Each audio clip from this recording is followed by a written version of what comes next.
My dear viewers, আজকে আমরা আলোচনার জন্য নিয়েছি দ্য ডেইলি স্টার এডিটোরিয়ালস। প্রথমে আমরা হেডিংটা পড়ে নিতে পারি। ইভেন এর অর্থটা হচ্ছে এমন কি। বেসিক আইটেমস অর্থাৎ মৌলিক জিনিসগুলো, অর্থাৎ এখানে যেহেতু আইটেমস আছে, আমরা জানি আইটেম দ্যাট মিনস হচ্ছে বিভিন্ন ধরন আর কি। আইটেমস জিনিসগুলি বা ধরনগুলি, পরিবার জিনিসপত্রগুলিও বোঝাতে পারি। বেসিক আইটেমস অর্থাৎ প্রয়োজনীয় জিনিসপত্রগুলি আর গেটিং আউট অফ রিচ, অর্থাৎ গেটিং আউট একসাথে একটি অ্যাপ্রোপ্রিয়েট প্রিপোজিশন অথবা গ্রুপ ভার্ব বলতে পারেন। গেটিং আউট দ্যাট মিনস হচ্ছে বাইরে চলে যাওয়া। আমরা সাধারণত গেট মানে পাওয়া, রাইট? ওকে, গেট মানে হচ্ছে পাওয়া, কিন্তু গেট আউট এর অর্থটা অনেক অর্থ আছে এর, কিন্তু এর একটা অর্থ হচ্ছে গেট আউট অর্থাৎ বাইরে যাওয়া। ওকে, গেট আউট আমরা বলি যে বাইরে চলে যাও, রাইট? ওকে, গেটিং আউট এর অর্থটা হচ্ছে বাইরে চলে যাচ্ছে। অফ রিচ অর্থাৎ নাগালের বাইরে। দেখুন, এই রিচ এর অর্থটা আমরা জানি, ইউজুয়ালি আমরা জানি রিচ অর্থ হচ্ছে পৌঁছানো বা নাগাল বা কাছাকাছিতে যাওয়া। ওকে, কিন্তু এখানে রিচ ব্যবহার হয়েছে অ্যাজ এ নাউন হিসেবে। দেখুন, আমরা সাধারণত জানি যে প্রিপোজিশনের পরে সাধারণত ভার্ব সাধারণত আইএনজি যুক্ত ফর্মে ব্যবহার হয়, অর্থাৎ জেরান্ড হিসেবে ব্যবহার হয়। যেহেতু এখানে একেবারে রিচ, দ্যাট মিনস আমরা ধরেই নিতে পারি যে reach as a noun form হিসেবে এখানে ব্যবহার হয়েছে। আশা করি বুঝতে পেরেছেন। পরে আমরা আরেকটি সাব হেডিং এখানে দেওয়া আছে। আসলে এই সাব হেডিংগুলো ওরা সাধারণত দিয়ে থাকে, মানে অনেকটা রিকমেন্ডেশনের মতো, অর্থাৎ রিকমেন্ড করা। মূল আলোচনায় যাওয়ার আগে ওরা এখানে একটা রিকমেন্ড দিয়ে দিয়েছে। এখানে বলেছে যে গভর্নমেন্ট অর্থাৎ সরকার মাস্ট অ্যাড্রেস, অবশ্যই সমাধান করা। আসলে অ্যাড্রেস এর মানেটা আমরা একটা অ্যাড্রেসের অর্থটা জানি কি, সাধারণত স্থান বা কিছু চিহ্নিত করা। এখানে এই অ্যাড্রেস অর্থটা দিয়েছে মাস্ট, অবশ্যই সমাধান করতে হবে। মাস্ট যখন বাক্যে ব্যবহার হয় যে মডাল ভার্ব হিসেবে, এরপরে আমরা জানি ভার্বের বেস ফর্ম ব্যবহার হয়, অর্থাৎ অ্যাড্রেস ব্যবহার হয়েছে। এর অর্থটা হচ্ছে অবশ্যই সমাধান করতে হবে বা দেখতে হবে বা চিহ্নিত করতে হবে। এখানে মূল অর্থটা দিয়েছে সমাধান করা, right? Okay, the rising food prices immediately, অর্থাৎ এই যে রাইজিং ফুড প্রাইসেস ইমিডিয়েটলি, অর্থাৎ এই যে মানে ঊর্ধ্বগতির যে খাদ্যদ্রব্যের দাম, অর্থাৎ ঊর্ধ্বগতির খাদ্যদ্রব্যের দাম অতি দ্রুত কি করা উচিত, একটি সমাধান করা উচিত বা এটাকে নামিয়ে আনা উচিত। ওকে, এখন একটা ব্যাপার, আমরা যদি চাই এই বাক্যটিকেও যদি আমরা আমাদের মতো করে লিখি, অর্থাৎ প্যারাফ্রেজিং এর সাহায্য নিয়ে আমরা যদি আমাদের মতো করে লিখি গভর্নমেন্ট। ওকে, গভর্নমেন্ট বলতে তো বাংলাদেশের গভর্নমেন্ট, রাইট? আমরা জাস্ট একটু নির্দিষ্ট করে দিলাম গভর্নমেন্ট অফ, অর্থাৎ বাংলাদেশের সরকার। ওকে, বা অথরিটি, অর্থাৎ দাম নিয়ন্ত্রণে কিন্তু অথরিটি আছে, আমরা জানি বাংলাদেশের সরকার ছাড়াও আমরা জানি বাংলাদেশের সরকারের নিয়ন্ত্রণাধীন অথরিটি আছে। আমরা অথরিটিকে সাবজেক্ট হিসেবে দিতে পারি। ওকে, অর্থাৎ আমরা এখানে দিলাম কি, মাস্ট না দিলে আমরা আরেকটি অল্টারনেটিভ শব্দ দিলাম হ্যাভ টু, অর্থাৎ হ্যাভ টু এর অর্থটাও হচ্ছে, সরি হ্যাভ টু হবে না, take it easily, has to হবে, বারবার ভুল করছে। Okay, the government of Bangladesh. Okay, আমার ভুল করার মাধ্যমে আপনাদেরও শিক্ষার একটা সুযোগ আছে, অর্থাৎ আমি হ্যাভ টু দিয়ে ভুল করেছিলাম, অর্থাৎ বাক্যটি ভুল হতো, যেহেতু সংশোধন হয়ে নিলাম হ্যাজ টু হবে। ওকে, কারণ এই অফ এর পূর্বে যেই নাউনটি থাকবে ওই নাউনটি হবে মূলত প্রধান কি সাবজেক্ট। সুতরাং আমাদের যা করতে হবে যে দ্য গভর্নমেন্ট অফ বাংলাদেশ, অর্থাৎ বাংলাদেশের সরকার হ্যাজ টু, এই মাস্ট এর অল্টারনেটিভ হিসেবে আমরা হ্যাজ টু বা হ্যাভ টু ব্যবহার করতে পারি। এটার অবশ্যই নোট ডাউন করে নেবেন, অর্থাৎ মাস্ট এর অল্টারনেটিভ হিসেবে হ্যাজ টু অথবা হ্যাভ টু ব্যবহার করতে পারি। একইভাবে এখানেও বেস ফ্রম ফর্মটা ব্যবহার হবে, অর্থাৎ এই হ্যাজ টু এরপরে আমরা কি লিখবো, সমাধান করা উচিত। তাহলে আমরা লিখতে পারি যে সলভ, অ্যাড্রেসের পরিবর্তে আমরা এখানে লিখে দিলাম সলভ দ্য রাইজিং। তাহলে আমরা এখানে দিতে পারি কি, দ্য ইনক্রিজিং দিতে পারি, রাইট? অর্থাৎ বাড়ন্ত বা ক্রমবর্ধমান ফুড প্রাইসেস। আমরা ফুড প্রাইসেস না দিয়ে আমরা আরো একটি শব্দ এখানে সংযোজন করব। ফুড এর কি হতে পারে, সিনেমাস আমরা কি নিতে পারি, ফুড, অর্থাৎ দ্রব্যের, ওকে, মানে প্রয়োজনীয় দ্রব্যের। আমরা এখানে কমোডিটিস দিতে পারি, অথবা আমরা এখানে চাইলে গুডস দিতে পারি, দ্রব্যের দাম, ওকে, দ্রব্যের দাম, গুডস প্রাইস তাও দিতে পারি। মূল ব্যাপারটা হচ্ছে আপনি আসলে কিভাবে করবেন, কমোডিটি দিতে পারি, ওকে, কমোডিটি প্রাইস, কমোডিটিস, আমরা এইভাবে অ্যাপোস্ট্রফি দিয়ে তারপরে প্রাইস দিতে পারি, নো প্রবলেম। আশা করি বুঝতে পেরেছেন, ওকে ওকে। ও, ইমিডিয়েটলি এরও একটি শব্দ দিয়ে দিতে পারি। তাহলে এখানে আমরা ইমিডিয়েটলি অর্থাৎ ইমিডিয়েটলি একেবারে তড়িৎ গতি বা তাৎক্ষণিক, তাহলে এর একটি সিনোনিমাস বা অল্টারনেটিভ দিতে পারি in no time, in no time অর্থাৎ অতি দ্রুত, ইমিডিয়েটলি। অর্থাৎ আমরা এখানে দেখলাম যে একটি বাক্য থেকে আমরা কিভাবে অনায়াসে আরেকটি বাক্য তৈরি করতে পারি। তবে এই জন্য আপনাকে সাহায্য নিতে হবে কিছু গ্রামাটিক্যাল, কিছু সেন্টেন্স মেকিং এর কৌশল। আর সেই সেন্টেন্স মেকিং এর কৌশল এবং সেই গ্রামাটিক্যাল বা ভোকাবুলারি হোয়াটএভার আপনি প্রথমে অবশ্যই আপনাকে সার্চ দিয়ে অল্টারনেটিভ ওয়ার্ড খুঁজে বের করতে হবে। আর যদি লেখার কৌশল সম্পর্কে অবগত হতে চান তাহলে আমার প্লে লিস্টে দেওয়া, অর্থাৎ ইউটিউব চ্যানেলের প্লে লিস্টে দেওয়া যে আছে, অর্থাৎ writing master class on free hand writing, এছাড়াও আরও পার্টিসিপল বা অন্য যে গ্রামাটিক্যাল লেখাগুলো আছে, লেখার উপর যেই ভিডিওগুলো আছে তা একটু দেখে নিতে পারেন। তাহলেই আপনার অনেকাংশে এখান থেকে বুঝতে পারবেন যে কিভাবে আমরা অনায়াসেই লিখতে পারবো। দেখুন, আপনার লেখার চর্চা যদি থাকে, অর্থাৎ আপনি যদি একটা বাক্য থেকে আরেকটা বাক্য তৈরি করতে পারেন আপনার মতো করে, অর্থাৎ অর্থ ঠিক থাকবে, অর্থটা কিন্তু একেবারে মৌলিক যে অর্থটা আছে তা ঠিক থাকবে, জাস্ট আমরা স্ট্রাকচারটা পরিবর্তন করে দিচ্ছি, ওকে ওকে। আমরা এতক্ষণ তো বকবক করলাম, এখন আমাদের যে মূল আলোচনা সেই মূল আলোচনা চলে যেতে পারি।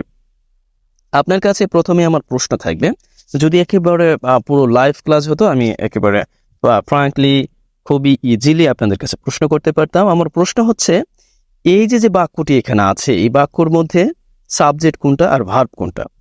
এই প্রশ্নটি যদি উত্তর বলে দিতে পারতেন তাহলে আমি বুঝে নিতাম যে yes, you are learning, at the same time you are trying to get up something new, হরিবার। অর্থাৎ আপনি শিখতেছেন, আপনি জানতেছেন, নতুন কিছু বুঝতেছেন, এবং যারা জানেন না তাদের জন্য একেবারে উপযুক্ত হতো কিভাবে আমরা একটি সাবজেক্টকে চুজ করব বা একটি ভার্ব চুজ করব। দেখুন, আপনি প্রধান সাবজেক্ট এবং ভার্ব ছাড়া একটি বাক্যের অর্থ কিছুতেই খুঁজে বের করতে পারবেন না। অর্থাৎ আপনি যদি প্রধান সাবজেক্ট কোনটি, কোনটা ভার্ব কোনটি, কোন ভার্বটিকে আমি প্রধান হিসেবে নিব সেগুলো যদি ইন্ডিকেট না করতে পারি তাহলে তো আমাদের আসলে আলটিমেটলি কাজ হবে না, মানে আমরা পারবো না, ওকে। তাহলে আমরা একটু পড়ি, okay. Despite the government, okay, despite এর অর্থটা আমরা জানি যে সত্ত্বেও। এর একটি অল্টারনেটিভ আছে যে in spite of, okay, in spite of prepositional phrase, কিন্তু অল্টারনেটিভ হচ্ছে ডিসপাইট, দ্যাট মিনস এর অর্থটা হচ্ছে সত্ত্বেও, তবে এটা অ্যাডভার্ব হিসেবে কাজ করে। ডিসপাইট হয় সাধারণত একটি সেন্টেন্সের শুরুতে, অনেক সময় বিপরীত অর্থ দিতে এই ডেসপাইটটা ব্যবহার করা হয়, ওকে। ডেসপাইট গভর্নমেন্টস, ওকে, সরকারের রিপিটেড অর্থাৎ ডিক্লারেশন, আমরা আবারও একটু পড়ি, অর্থাৎ সরকারের বারংবার ঘোষণা, অর্থাৎ সরকারের বারংবার ঘোষণা। আবার একটু পড়ি, গভর্নমেন্টস অর্থাৎ সরকারের, এই যে অ্যাপোস্ট্রফি আছে অর্থাৎ এর কাজটি করতেছে, প্লিজ একটু দেখে নেবেন, এই এর কাজটি করতেছে, অর্থাৎ সরকারের রিপিটেড অর্থাৎ বারংবার, ওকে। আবারও বলছে বারংবার, ডিক্লারেশন অর্থাৎ ঘোষণা। ডিক্লারেশনটা এখানে দেওয়া আছে, অর্থাৎ এখানে প্লুরাল ফর্মে দেওয়া আছে, অর্থাৎ বারংবার যে ঘোষণাগুলো করেছে সেই ঘোষণাগুলো থাকা সত্ত্বেও। এখন আমরা দেখব কি জন্য, ওকে, অফ ট্যাকলিং ফুড, অর্থাৎ এই ফুড ইনসিকিউরিটি অর্থাৎ ফুডের যে অনিরাপত্তা তা নিয়ন্ত্রণে, এই ট্যাকলিং দ্যাট মিনস হচ্ছে নিয়ন্ত্রণ করা। দেখুন, প্রতিটা পার্টস অফ স্পিচ যদি আমি বলি তাহলে এই অফ প্রিপোজিশন, অফ এর পরে আমি পূর্ব বললাম একবার যে ভার্বের সাথে আইএনজি যুক্ত ফর্ম ব্যবহার হবে, একই সাথে সেই ফর্মটা আমরা চিহ্নিত করব কি হিসেবে, এজ এ জেরান্ট হিসেবে, ওকে। অর্থাৎ আমরা এখানে অর্থটা দেব কি, যে এই যে খাদ্য দ্রব্যের ইনসিকিউরিটি অর্থাৎ অনিরাপত্তা, খাদ্য দ্রব্যের বা খাদ্যের অনিরাপত্তা নিয়ন্ত্রণে সরকারের বারংবার ঘোষণা থাকা সত্ত্বেও, দেখুন আমি যেভাবে বললাম এইভাবেই যে আপনাকে বাংলা উদ্ঘাটন করতে হবে ব্যাপারটা এরকম না। আমরা যদি বুঝতে পারি যে সত্ত্বেও গভর্নমেন্টের বারংবার ঘোষণা এই নিয়ন্ত্রণের জন্য, ফুড নিয়ন্ত্রণের মানে ফুডে যে অনিরাপত্তা নিয়ন্ত্রণের জন্য, দেখুন এক কথা হলো আপনি যেভাবে বাংলাকে উপস্থাপন করেন নো প্রবলেম, কিন্তু মৌলিক যে বিষয়টা আছে, মৌলিক যে অর্থটা আছে তা কিন্তু আপনাকে উদ্ঘাটন করতে হবে, রাইট? ওকে, এইখানে আরেকটা প্রশ্ন আমরা একটু দেখি। এখন কথা হলো এই যে এই পর্যন্ত পড়লাম, এই পর্যন্ত কি আমরা সাবজেক্ট বা ভার্ব পেয়েছি? নট ইয়েট, আমরা এখনো পাইনি। আমাদের মূল যে সাবজেক্ট, মূল যে ভার্ব তা আমরা এখনো পাইনি। তাহলে কি এখানে মূল সাবজেক্ট এবং ভার্ব কি তাহলে? ওকে, মূল সাবজেক্ট এবং ভার্ব হচ্ছে citizens. Citizens have not field, অর্থাৎ এখনো সিটিজেন অর্থাৎ নাগরিকরা হ্যাভ নট ফিল্ড, এখনো ভাবেনি এনি রিলিফ, বা এখানে এরকম অর্থটা দিতে পারে যে এখনো পায়নি। এনি রিলিফ বলতে এখনো মুক্তি পায়নি। ওকে, মুক্তি পায়নি ফ্রম দ্য বার্ন, অর্থাৎ from the burn of rising food prices, অর্থাৎ এই যে খাদ্যদ্রব্যের দামের যে আগুন থেকে মূলত এই সিটিজেনরা এখনো মুক্তি পায়নি। একেবারে interesting at the same time, খুবই সুন্দর একটি বাক্য এখানে লিখেছে ওরা, যে এই যে citizens have not field any relief, এখনো পর্যন্ত কি এই কোনো মুক্তির অনুভব পায়নি বা কোনো মুক্তি পায়নি। এক কথা হচ্ছে রিলিফ, দ্যাট মিনস হচ্ছে মুক্তি, অ্যাজ এ নাউন হিসেবে ব্যবহার হয়েছে, any determiner at the same time as a participle at the as a adjective হিসেবে ব্যবহার হয়েছে from preposition, and the article burn of rising food prices, and food price. Okay, আমরা যদি একটু দেখি প্লিজ, এই যে এখানে দেখি দ্য বার্ন, এই বার্ন এখানে কি? বার্ন এখানে নাউন আর আর্টিকেল। আমি বলেছিলাম যে একটি আর্টিকেলের পরে যদি একটি শব্দ থাকে সবসময় তাকে মাথায় করে রাখবেন, সেটা হচ্ছে নাউন ফর্ম। ওকে, একই সাথে এখানে প্রিপোজিশন আছে, এরপরে আইনযুক্ত ফর্মটা আছে, এই ফর্মটাকে আমরা অনায়াসে বলতে পারি এটা হচ্ছে general form. And food prices, অর্থাৎ এই যে ফুড প্রাইসের দামের যে আগুন থেকে সিটিজেনরা এখনো কি মুক্তি পায়নি। Despite the government repeated declaration of tackling food insecurity, খাদ্য নিরাপত্তা নিয়ন্ত্রণে সরকারের বারংবার ঘোষণা থাকা সত্ত্বেও এই নাগরিকরা এখনো পর্যন্ত এই দাম বৃদ্ধির, অর্থাৎ খাদ্যদ্রব্যের দাম বৃদ্ধির আগুন থেকে মুক্তি পায়নি। ওকে, আমি যেভাবে বাংলা বললাম এইভাবে যে আপনাকে বাংলা বলতে হবে, আমি বারংবার বলি ঠিক ওই রকম ভাবেই বলতে হবে, ব্যাপারটা এরকম না, আমাদের মূল অর্থটাকে উদ্ঘাটন করতে হবে। ওকে, এই বাক্যটিকে আমরা লিখবো? আমি লিখবো না। ওকে, আরেকটু বলে নেই, এই যে এই পর্যন্ত যে অংশটা আছে এই অংশটা কিন্তু আমাদের সাবজেক্ট বা ভার্বের মূল অংশ না। এই অংশটা হচ্ছে আপনি বলতে পারেন অতিরিক্ত, রাইট? অতিরিক্ত বলতে পারেন, অথবা এই অংশটাকে আপনি দেখুন, এই যে এই অংশটা জড়িত আছে বা এই অংশটাকে আপনি কি বলে নিতে পারেন, অর্থাৎ এই অংশটাকে আপনি এখানে কিন্তু কোনো বাক্যও নেই, রাইট? এই অংশটা টোটালি কিন্তু কোনো বাক্য না, অর্থাৎ আপনি মূল বাক্যটা কোথায়? মূল বাক্যটা শুরু হয়েছে এখান থেকে, রাইট? এখান থেকে শুরু হয়েছে। তাহলে আপনি তার মানে হচ্ছে এই অংশটাকে কি কোনো বাক্য নয়, ওকে? এই অংশটা হচ্ছে অতিরিক্ত অংশ, যা এই যে অ্যাডভার্ব আছে ডিসপাইট দিয়ে এখানে সংযুক্ত করা হয়েছে। আমরা বলেছিলাম, আমরা জানি, আমাদের পূর্বের ভিডিওতেগুলো এই বিস্তারিত বলা আছে।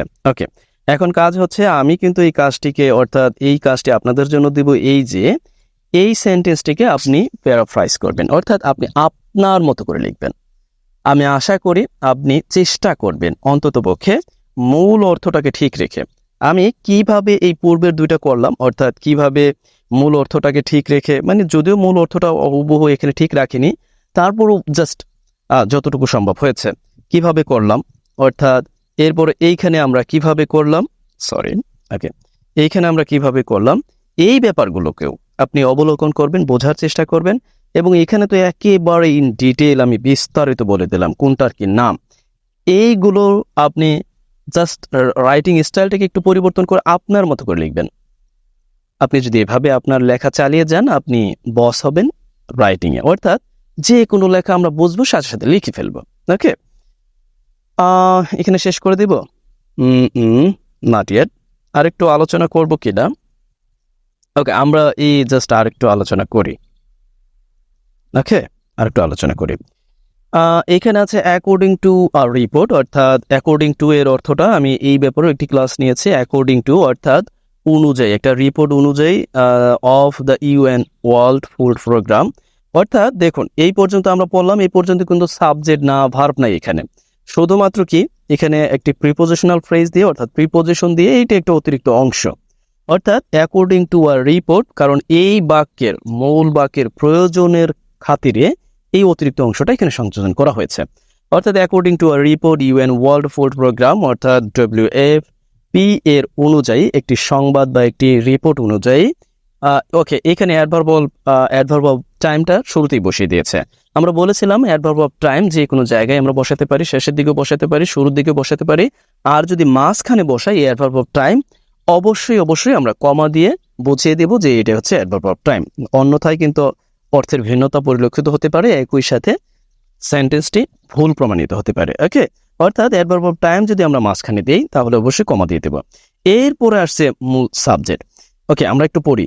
The cost of buying food cost of buying অর্থাৎ এই যে ফুড কেনার যে খরচ। এখন কথা হলো এই পর্যন্ত যদি আমরা পড়ি তাহলে এই বাক্যের সাবজেক্ট কোনটি?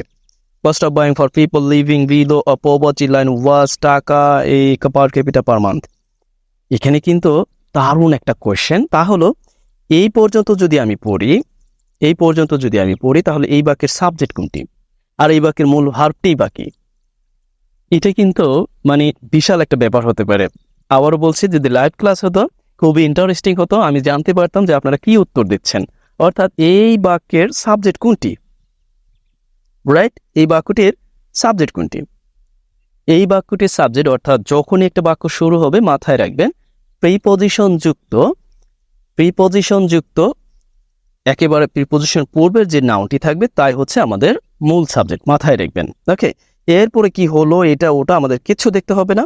এরপরে আমরা দেখেই সহজেই বুঝতে পারছি এখানে একটি পার্টিসিপল ফর্ম আছে, অর্থাৎ এই পিপলকে করছে, রিফার করেছে। অর্থাৎ এই পিপলটা কি মানে বসবাস করা, অর্থাৎ এখানে অর্থটা দিচ্ছে বসবাস করা, অর্থাৎ পভার্টি লাইনের নিচে বসবাস করা মানুষজনের জন্য খাবার কেনার খরচ। এরপরে আসছে এই যে ভার, অর্থাৎ এখানে মূল সাবজেক্টটা কোনটি? মূল সাবজেক্ট হচ্ছে এই যে কস্ট, আর মূল ভার্বটা অর্থাৎ অক্সিলারি ভার্বটা হচ্ছে এই ওয়াজ। কিন্তু মাঝখানে কত কিছু হয়ে গেল। মাঝখানে আমরা যদি একটু লক্ষ্য করি অফ প্রিপোজিশন যুক্ত জেরান্ট আছে, এরপরে একটি নাউন ফর্ম আছে, এরপরে ফর প্রিপোজিশন আছে, এরপরে হচ্ছে একটি নাউন আছে, নাউন অর্থাৎ পিপল আছে খালি। এরপরে দেখি লিভিং একটি পার্টিসিপল ফর্ম আছে, below preposition and poverty line অর্থাৎ যে গরিব আছে, গরিবের একটা সীমা আছে অর্থাৎ পভার্টি লাইন। এরপরে হচ্ছে ভার্ব, এরপরে হচ্ছে হোয়াট অ্যাবাউট এই টাকা, অর্থাৎ এই যে ক্ষমতা মানুষের যে ক্রয়ের যে মানে কস্ট, দ্যাট মিনস ক্রয়ের যে খরচ, অর্থাৎ এত টাকা পার ক্যাপিটা পার মান্থ, অর্থাৎ প্রতি মাসে প্রতিজনে এত টাকা, অর্থাৎ এই 1851 টাকা। ওকে, আমি এটাও করব না, এটাও আপনার জন্য কাজ থাকবে। অর্থাৎ এই বাক্যটি যদি আপনার সম্ভব হয় অথবা পূর্বের বাক্যটি, যে কোনো একটি বাক্য, এই দুইটার মধ্যে আপনি যে কোনো একটি বাক্য আমাকে লিখে দিবেন। অর্থাৎ মূল অর্থটা কিন্তু ঠিক থাকবে, আপনি শুধুমাত্র কি করবেন, শুধুমাত্র এই লেখার যে স্টাইলটা চেঞ্জ করে দিবেন। আমি অবশ্যই সমাধান করে দেব যদি if any loopholes and will be seen in your sentence. Okay, please take it easily, cause আপনাকে অবশ্যই শিখতে হবে, জানতে হবে। আমার সাথে যদি আপনি অবশ্যই কন্টিনিউয়াস করেন আপনার ভিডিও দেখা, আমি মনে করব বেশি না 2-1 মাস আমার সাথে জাস্ট সময় দিন, ভিডিও দেখেন, সমাধান করুন, যেই সমস্যা দিই তার সমাধান করুন, আপনি এমনিতে শিখে যাবেন। দেখুন, পারেন না, বোঝেন না, পারবেন, বুঝবেন, তবে সময় লাগবে। রাতারাতি কোনো কিছুই ভালো না। ওকে, এরপরে যদি আমরা একটু পড়ি, ডিউ টু অর্থাৎ কারণে, এটা কিন্তু খুবই গুরুত্বপূর্ণ একটি, এইটা নিয়েও আমরা একটা ক্লাস নিয়েছি। অর্থাৎ এই বিষয়গুলো আছে এখানে, যেমন এই অ্যাকর্ডিং টু আছে, ডিউ টু আছে, ডিসপাইট এর ব্যবহার কিভাবে কতভাবে করতে পারি এই ব্যাপারেও আমি ক্লাস নিয়েছি। ওকে, সেখানে আমি যাচ্ছি না। ডিউ টু অর্থাৎ কারণে, র্যাম্পেন্ট অর্থাৎ হচ্ছে ক্রমবর্ধমান বা বিশাল এরকম বোঝায়, ঠিক আছে? মানে এরকম যে অনেক বেশি বোঝাতে। র্যাম্পেন্ট ফুড ইনফ্লেশন অর্থাৎ অনেক বেশি ফুড ঊর্ধ্বগতি ও ইনফ্লেশন আমরা জানি মুদ্রাস্ফীতি। মুদ্রাস্ফীতি বলতে বোঝাচ্ছে যখন আমরা অনেক টাকা দিয়ে অল্প কিছু খাদ্যদ্রব্য কিনতে পারি, সেটাকে বোঝা হচ্ছে, বলা হচ্ছে মুদ্রাস্ফীতি। দয়া করে কেউ দেখে নিতে পারেন। অর্থাৎ টু র্যাম্পেন্ট ফুড ইনফ্লেশন, অর্থাৎ এই যে অনেক বেশি খাদ্য মুদ্রাস্ফীতি, অর্থাৎ খাদ্যস্ফীতি, মুদ্রাস্ফীতি না, প্লিজ টেক ইট ইজিলি। অর্থাৎ এই যে খাদ্যস্ফীতি, অর্থাৎ এই খাদ্যস্ফীতির কারণে দ্য অ্যামাউন্ট ইনক্রিজ টু, অর্থাৎ বেড়েছে এই কত 2923 staggering and 8% rise in February 2024. অর্থাৎ এখানে অর্থটা দিয়েছে এই যে ইয়ের কারণে, অর্থাৎ এই যে ফুড ইনফ্লেশন মুদ্রাস্ফীতির কারণে, এই যে খাদ্য স্ফীতির কারণে, মানে এখানে বলা হয়েছে যে এই যে অ্যামাউন্ট, অর্থাৎ এই যে টাকাটা, অর্থাৎ পার ক্যাপিটা যেই টাকার খরচ, সেটা বেড়েছে এত টাকা। এত টাকায় বেড়েছে, অর্থাৎ ওই যে 1800 টাকা ছিল সেটা থেকে এত বেড়েছে। এরপরে যদি আমরা লক্ষ্য করি, এই যে একটি ড্যাশ দিয়ে এই পর্যন্ত লেখা আছে, এই লেখাটা কিন্তু অতিরিক্ত। আমি বলেছিলাম অ্যাপোজিটিভে আমরা 4 ভাবে লিখতে পারি, তার মধ্যে এই একটা ভার, অর্থাৎ এই অংশটা হচ্ছে অতিরিক্ত। স্ট্যাগরিং অর্থাৎ একটি বিস্ময়কর বোঝাচ্ছে, বিস্ময়কর একটি পার্সেন্ট, অর্থাৎ কত 58% বেড়েছে, অর্থাৎ 58% বেড়েছে ইন ফেব্রুয়ারি 2024। আশা করি বুঝতে পেরেছেন। যাই হোক, আজ আমি আর পড়ব না। এরপরে আপনাকে 3 ধরনের কাজ দিব। এখানে একটি কাজ আছে, এই কাজটির অর্থ যদি আপনি পারেন দয়া করে আমাকে দিবেন, অর্থাৎ যাই অর্থ পারেন সেই অর্থটি দিবেন। 3টি কাজ আমি নাম্বারিং করে দিচ্ছি, অর্থাৎ আবারও নাম বলে দিচ্ছি। এই কাজটি হচ্ছে 1 নাম্বার। আপনি যখন লিখবেন তখন 1 নাম্বার দিয়ে, অর্থাৎ আপনি উল্লেখ করবেন যে টাস্ক নাম্বার 1, অর্থাৎ এখানে আপনি উল্লেখ করবেন কি টাস্ক নাম্বার এখানে আপনি উল্লেখ করবেন যে টাস্ক নাম্বার 1। টাস্ক নাম্বার 1, অর্থাৎ আপনি এখানে প্যারাফ্রেজিং করবেন, মূল অর্থ ঠিক রেখে এখানে আপনি আপনার ল্যাঙ্গুয়েজে লিখবেন, অর্থাৎ আপনার স্টাইলে লিখবেন। টাস্ক নাম্বার 2, মানে আপনি চাইলে 3টাই করবেন, না চাইলে 1টা করবেন, অন্ততপক্ষে যে কোনো 1টা করবেন। এরপরে আপনি যা করবেন, এইখানে আপনার কাজটা দিয়েছি, এই যে ব্যাপারটা আছে এটার চাইলে অর্থও আপনি লিখতে পারেন। তার মানে এখানে হচ্ছে টাস্ক নাম্বার 3, আপনি নাম্বারিং করে আপনার কাজ করবেন। আশা করি আমার দেয়া কাজ আপনি করবেন। যদি এরপরও কাজ না করেন তাহলে আমি ভেবে নিব যে মেবি আমি হয়তোবা আপনাদের চাপিয়ে দিচ্ছি অনেক কিছু। যাই হোক, আজ আমাকে এখানে শেষ করতে হচ্ছে। Best wishes for you and thank you for watching my videos.